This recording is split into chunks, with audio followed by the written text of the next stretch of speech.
more coins. We need 2 more coins, otherwise this whole attack will not work. Come on guys, give me something. 1 coin. We need 1 more coin. Yes, he shot the deer in front of the portal before the portal goes down in the very last second. We are going to get the buff and have even 1 more coin left so that we can hire somebody on the way back. Yes!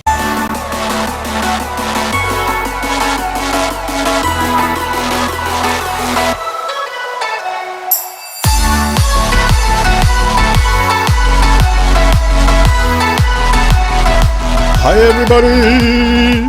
TecThor here and welcome to Physics on Kingdom 1.2, the big analysis on how to play this game in the best and most efficient way.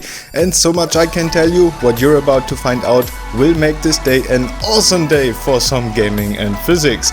In Kingdom 1.0 we made an analysis with a goal that was set quite low, how to beat the game in less than 15 days. Nevertheless, we set the record and finished the game in unbelievable 11 days. This time it is slightly different. We want the record for the speedrun and nothing else. We have a tough pick though, because Kingdom 1.2 got a lot harder in terms of a speedrun. We have to face some tough and serious changes in the game, like the new breeders and the final boss fight or boss wave. In this episode we will develop the ultimate battle plan for speedruns on Kingdom 1.2, and I will show you a lot of tips, tricks and strategies proven by math that will allow us to play this game, of course, in the best and most efficient way. Everything we do in this video and additional information from all my measurements and of course the whole tutorial itself you will find on TecThor.com. A direct link is down there in the description, and yeah, that's it. If you enjoyed this episode then please hit the like button and subscribe to the channel. And now, ladies and gentlemen, let's do it. We start with the breeders and the final boss wave. In Kingdom 1.2 we get a huge attack from both sides after destroying the last portal.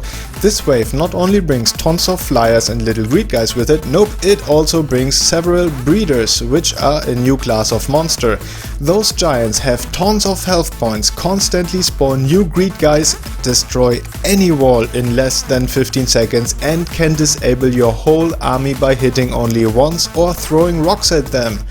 Also, we no longer have the bonus of getting a smaller retaliation wave if we destroy portals before day 20, so we will have to deal with the breeders and the final wave in order to win the game. There is no way around it. Now let us get to work and let's start with our core problem, how to beat the final wave. This is going to be our biggest problem and everything will depend on this. Therefore, we take a look at the retaliation statistics to find out how many enemies and what kind of enemies we get for every destroyed portal up to the final wave. I did the measurement and here are the results. Look at that, while we have no problem with the first retaliation wave with 1 flyer and a few small greed monsters, we for sure get one with portals 2, 3 and 4. In the final wave we get 16 flyers and 3 to 4 breeders from the left and from the right. It's not even worth mentioning the 50 small greed monsters that come along with this. In order to beat this wave we need enough archers, but how many? To answer this, we need to put numbers on both the breeders and our archers. So how much HP does a breeder have? Of course we cannot answer this directly, but what we can do is counting the arrows one breeder needs to turn from this into that. And also we have to separate here between buffed and unbuffed archers, because there are 2 shrines in Kingdom and one of them gives your archers a buff. So I counted the arrows for both cases, which was a little bit tricky, but in the end I managed to do it, and this is what I found. Unbuffed, our archers have to get 60 arrows on a breeder to kill it. 60! Buffed, it's only half as much. 30. What an important result. While the shrine was more or less optional in Kingdom 1.0, it is now a must-have during retaliation waves. This will allow us to fight the final wave with less people and still save our kingdom. But is that all the buff does? No, it isn't. In addition, your archers will have an increased accuracy and nearly every arrow will hit its target. Are we done yet? Still not, there is more. In order to calculate the amount of people we need, I had to measure at what rate the archers shoot. And guess what? Without the buff, they shoot 0.5 arrows per second, so 1 every 2 seconds. With the buff, this becomes a 0.6 arrows per second. In addition to everything, we also have an increased shooting rate. Man, this buff is awesome! Now let us go back to the breeders again, because we still have to answer a very important question here. How fast do we have to take them out before they destroy our walls? And talking about walls, what does the wall buff do? I measured the following parameters. If we do not have buffed walls, then even the strongest wall goes down after 10 seconds or 12 hits. But if we have buffed walls, that becomes 21 seconds or 20 hits. Again, a result of highest importance. Our walls are twice as strong with this buff, and we get a way better chance to fight off those evil creatures. At the same time, with this result in combination with the shooting rate and the amount of arrows that we need to take out one breeder, this now allows us to partly answer the question how to beat the final wave. If we only had breeders, we now can calculate how much buffed archers we need to get 30 arrows on them before they destroy our walls. Also, we need to include some kind of security to assure that we not just barely make it, but have a good chance of defeating our enemies. I did the math to this key calculation, and this is the result. If we have up to 4 breeders and if they hit the wall simultaneously, well, we have less than 21 seconds before the buffed wall goes down. To shoot 30 arrows, one buffed archer now would need 49.1 seconds. So if we have 10 archers on each border of our kingdom, they could take out one breeder every 4.9 seconds. That means that we need a little bit more than 10 archers to assure that we take out all the breeders. Let's add 2 as a security, and then we get 4.1 seconds per breeder and have a very good chance to take them out before they take out our walls. Now, what do we do about the 16 flyers and the 50 small greed monsters? The first thing is, we make use of the retreat function. Archers retreat behind the wall if the wall gets destroyed, and knights actually retreat shortly before that happens. With that, we still have a very good chance to survive the battle, even if we do not have enough people. Next thing is, to fight the 16 flyers, the most effective weapon you can get is actually the catapult. The reason for this is that the flyers first hover over your archer's head and then begin their descent to grab them. If your catapult shoots during this descent, all the flyers will get destroyed and you have nothing to worry about. Unbuffed archers need 8 shots for taking down one flyer, and buffed of course only 4. That is still too much, plus they have to fight the breeders and not the flyers, as the flyers are not destroying the walls. Also, the arrows only hit one target and the catapult's projectile hits everything on its way.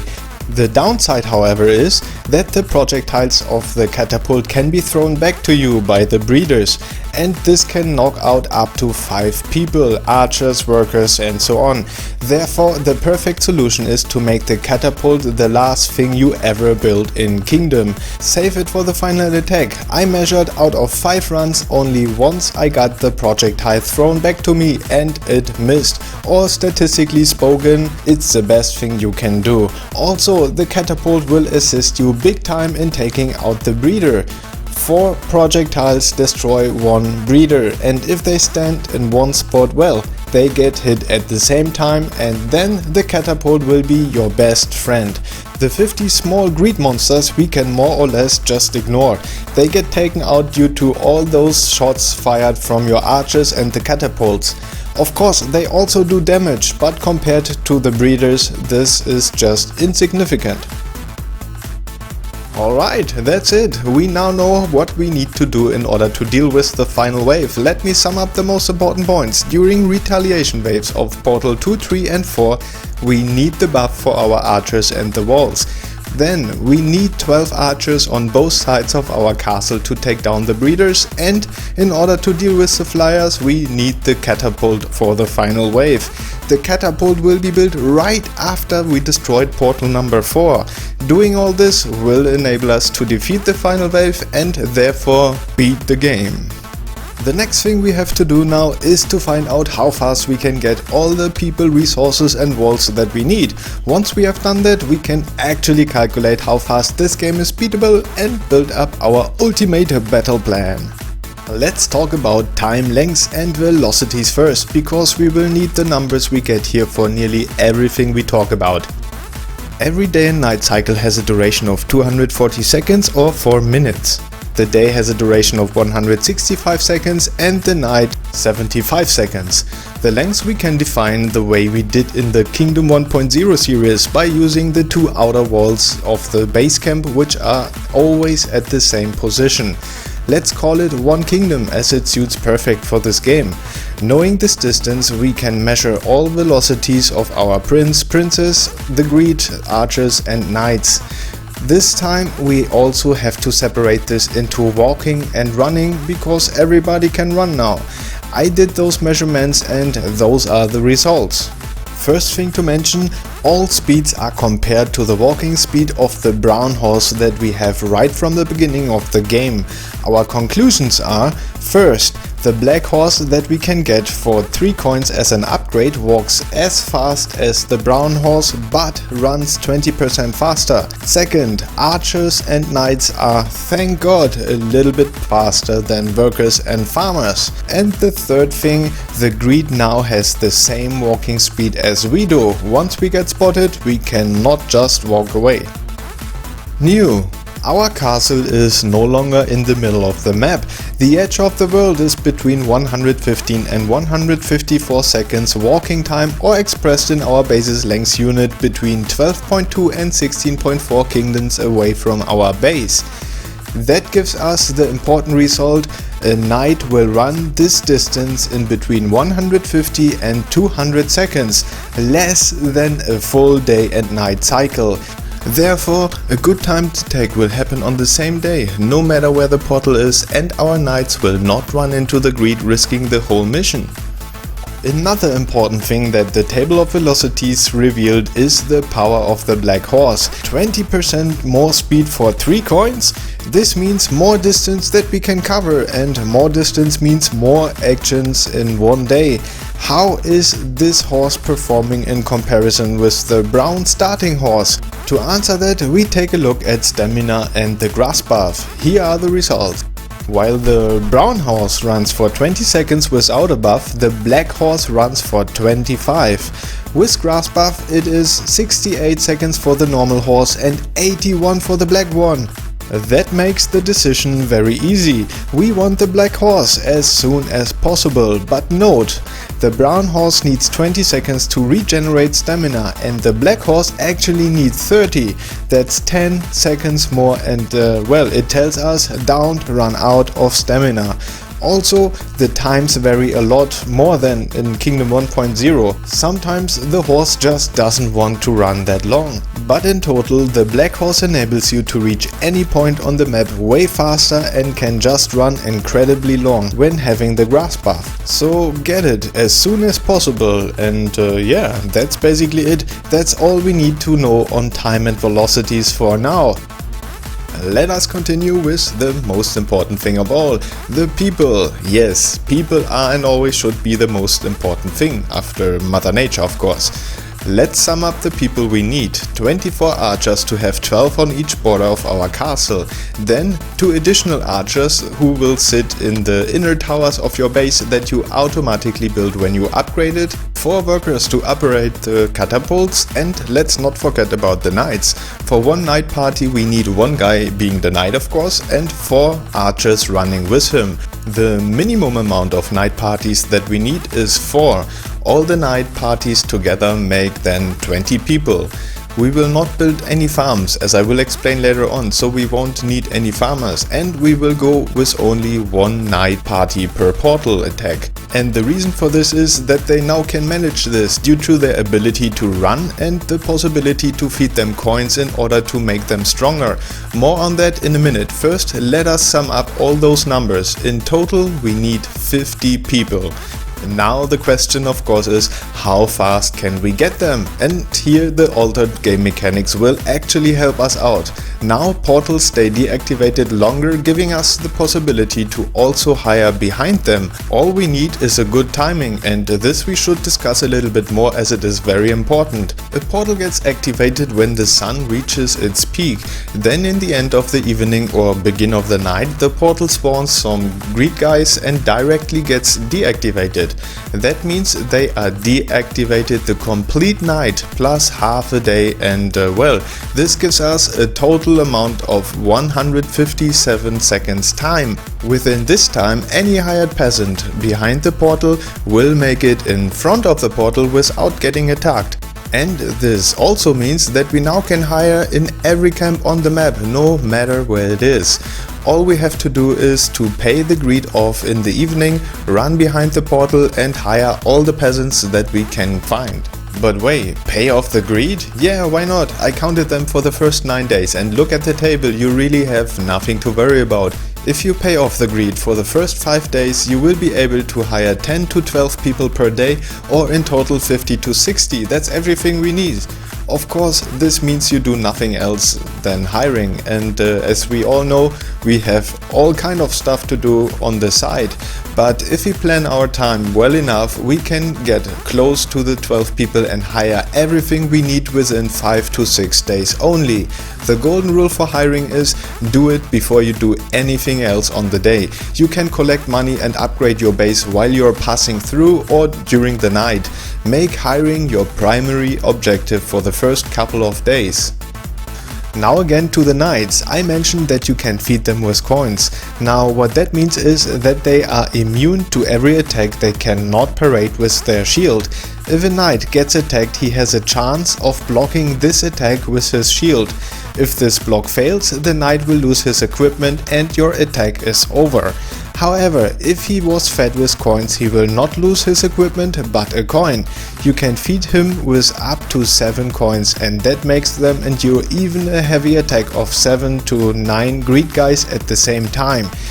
This will be another key when we head out to destroy portals. If we hire only one knight instead of 2 and we feed him with enough coins, he will make it to the portal and the portal most likely will get down. Being at this topic, let's also discuss the portal destruction to get an idea of what those guys are doing over there. I measured the times for the destruction of the portals 1 and 2 and of the portals 3 and 4. The conclusions are: for portal 1 plus 2, we do not need to feed 7 coins. Of course we can if we have lots of money. Also, a single knight party needs 84 seconds when unbuffed, which is a lot of time and lots of things can go wrong over there. Nevertheless, they nearly always manage to do it. For portal 3 and 4 things are different. Here we need to feed at least 5 coins and should get the archer buff in order to be successful. Having the archer buff and 2 knight parties turns off the lights of a portal in only 14 seconds. But having 2 parties at risk and maybe losing 6 archers is nothing we can afford on a speedrun. Phew, so many numbers. Are you still with me? Don't worry, we are nearly through and it will pay off. Now we need to talk about money, and this I will make short. I of course measured everything we have to pay and I really don't wanna throw those numbers at you. You can find them in the tutorial on TecThor.com if you're interested. With everything we want to build and hire, we will need a total minimum amount of 400 coins, and that's a lot. We start with 10 coins only, and if we build a castle to hire the knights on day 5 for example, we only get an average of 28 coins out of our daily chest. Then we have 2 hidden chests which give an additional 16 coins, and in total that makes a basic income of 54 coins only. Where the hell do we get the huge amount of 346 coins from that we are still missing? And the answer is simple: we use the rabbit farming method. Therefore, we mow down trees next to our base as soon as possible. This will make rabbit holes spawn, and for every rabbit hole we get an average of 9 coins per day. If we have 4 rabbit holes, we can farm those 346 coins within 9.6 days. But of course, we do not have 4 rabbit holes right in the beginning, and that is why we not only mow down trees to the left of our base, but also the trees and the camp where we can hire people to the right of our base. tricky thing, because we want to hire so much people and destroying the camp doesn't really help. But running out of money is also bad. I tried it and it works good. The biggest bonus is that we do not have to build a farm for 60 coins and bind 6 farmers to it who do nothing else but farming. The archers will automatically farm and collect the money for us, and in the end they will help defending our kingdom. To speed up the whole process, we should also try to get as many deer in front of our archers as possible. As we are heading out into the woods anyway to hire people, we can always bring fresh coins on 4 legs back to our base and earn some little extra money. It is 2 coins per deer, and if we do this every day, we can actually reduce the amount of days that we need in order to get the 346 coins and launch our final attack way earlier. At the end, let me give you 3 more little bullet points with important information. First, the spawn timer of the camps where you can hire people is set to 120 seconds per peasant. If you hire 2 peasants, it will take 240 seconds until you can hire 2 peasants again. However, of course, after 120 seconds you could hire 1 more guy. Try to keep the respawn timer always ticking to max out the amount of people you can hire. If there are 2 people in the camp, the respawn timer is not ticking, so try to avoid that. Second, blood moons are not every 5 days anymore, but random. Sometimes it's on day 6 and sometimes on day 5, so try to take that into account when you launch your first attack on the portal. Maybe you will have to pay off a blood moon just in order to progress as fast as possible in the game. And last but not least, the merchant can be hired on the very first day. Afterwards, I do not recommend to hire him anymore. If he brings the wrong equipment, which we cannot control, our strategy will get messed up and this will delay our final attack, and therefore, well, we have to play a little bit longer. We don't want that. And that's it, we are done with the most important things of the analyses. As mentioned, you will find all the tables that I now did not discuss together with some more information on my homepage. Ladies and gentlemen, the time has come. Now we combine all this information, do some math and put together our battle plan. The first thing that interests us all the most is how fast is Kingdom 1.2 beatable?